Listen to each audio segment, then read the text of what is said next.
같은 경우는 작년에 시험 혹시 논술 가서 본 사람 봤니? 봤어? 어디 봤어? 시간 얼마 주더냐? 2시간? 2시간밖에 안 줘? 3시간 주지. 보통 3시간을 주는데, 물론 이제 대학마다 약간의 이제 과학 논술하고 섞여 가지고 있는 경우도 있고요. 또 수리 논술하고 독자적으로 나오는 데도 있습니다. 한양대 같은 경우는 이제 과학 논술을 안 보겠다 그런 거고, 왜냐하면 이제 올해부터 선택 과목이 좀 줄어들잖아요. 그러다 보면 이제 선택 과목들 간에 소위 말해서 난이도 문제가 생기는 거야. 어떤 학생은 물리를 선택했고 어떤 학생은 생물을 선택했는데 생물이 훨씬 쉬워버리고 물리가 굉장히 어려워버린다면 결과적으로 자기가 선택한 것 때문에 불이익을 받는 이런 상황이 발생하게 되잖아요. 그래서 이제 그 과학에 대한 그 논술 비중들을 좀 줄일 가능성은 있는데, 근데 뭐 아직은 뭐 사실은 알 수 없습니다. 여러분들은 뭐 최선을 다해서 준비하는 것밖에 방법이 없다. 근데 이제 보통 문제를 준다 그러면 수리논술만 주는 문제는 크게 두 문제에다가 새끼 문제가 한 3문제 정도, 4문제 정도 이렇게 붙습니다. 붙고 나면 그걸 보통 2시간에서 3시간 동안에 풀어야 되기 때문에 기본적으로 한 문제당 사고하는 시간이 미니멈으로 한 20분 이상입니다. 그렇죠? 그러니까 수능에서 4분짜리하고 논술에서 20분 이상하고는 벌써 문제의 길이가 다르다는 거야. 근데 보통 여러분들이 이제 논술에 대한 부담을 가지고 있는데, 왜 그러냐면 이런 유의 문제들을 별로 풀어본 적이 없는 거야. 풀어본 적도 없고 답안을 작성해 본 적도 없는 거지. 그렇죠? 그렇기 때문에 이제 부담스러워 하는데, 익숙해지면 괜찮습니다. 해볼만 해요.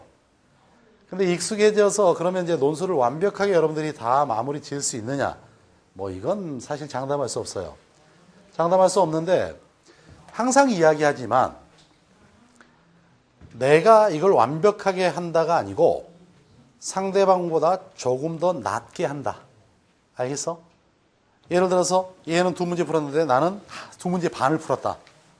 이렇게 상대방보다 조금만 낫다 그러면 그게 결과적으로 여러분들이 성공하는 길입니다. 알겠어요? 그래서 그런 부분들에 초점을 맞춰야 된다. 그렇기 때문에 이미 여러분들이 수능 공부를 그동안 해온 것도 있고 앞으로 또 할 것도 있지만 수학적인 백그라운드는 사실은 그 정도면 충분해요. 그 다음부터서는 이제 여러분들이 좀 더 깊은 사고를 하고 그 문제를 내 손으로 직접 써보는 게 중요합니다. 알겠어요? 이제 여러분들하고 이제 뭐 앞으로 이제 공개 첨삭도 계속 해 나가겠지만 아마 답안을 쓰면서 그 뭐 잘못된 거, 잘한 거 이런 부분에 대한 뭐 지적을 할 겁니다. 근데 결과적으로 이과 쪽 논술은 어떤 언어적인 표현이 좋으냐 나쁘냐 이건 사실 별로 중요하지가 않아요. 왜냐하면 답안을 딱 보면 얘가 알고 있군, 모르고 있군, 이게 사실 명확해. 언어 논술처럼 토시 하나, 표현하는 방법 하나 이게 중요한 게 아니라고. 수학은 그렇잖아요. 딱 봤을 때 자식이 아는군, 모르는군, 뭐 그냥 결론나는 거야. 그렇기 때문에 이제 그렇지만 내가 알고 있는 것도 표현하는 방법을 잘못해서 잘못 표현하거나 내지는 뭐 엉터리로 표현하거나 이래버리면 뭐 감점 요인이 됩니다. 그렇기 때문에 여러분들 스스로가 답안을 써보는 연습은 조금은 해야 돼요. 그럼 답안 써보는 연습의 최고 좋은 방법 하나 소개하겠습니다. 수능 공부를 해도 좋고 어떤 공부를 해도 좋아. 여러분들은 대부분 이 답안을 손으로 직접 써보는 연습이 안 돼 있는데 한 5문제 정도만 가지고 연습을 해보세요. 어떻게 연습을 하느냐면 수능에 뒤에 보면 어느 책이든 뒤에 모범답안이라는 게 있어. 그치? 그러면 문제가 좀 긴 문제가 있다 그러면 그 모범 답안을 그대로 베껴 써봐. 토시 하나 틀리지 않게. 알겠어? 토시 하나 틀리지 않게 베꼈습니다. 그리고 나서 다 베껴 쓰고 나면 이제 딱 덮어.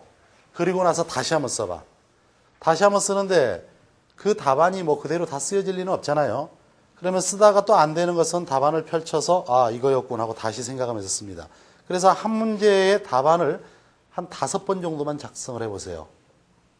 그래서 결국은 언제까지냐면 그걸 드디어 내가 답안지를 덮고 혼자 답안을 그대로 쓸 수 있다 할 정도까지 그 문제를 가지고 연습을 하는 거야. 그러면 한 문제를 많게는 10번 쓸 수도 있어요. 그렇지만 이과 쪽 답안이라고 하는 것은 단순 암기가 아니라 결국은 논리적인 서술이기 때문에 대체로 이제 그 정도 쓰게 되면 논리적인 서술을 하게 됩니다. 알겠어? 그래서 그 문제를 딱 덮어버려. 이제 내가 혼자 쓸 수 있다. 그 정도 연습이 되면 이제 덮어버려.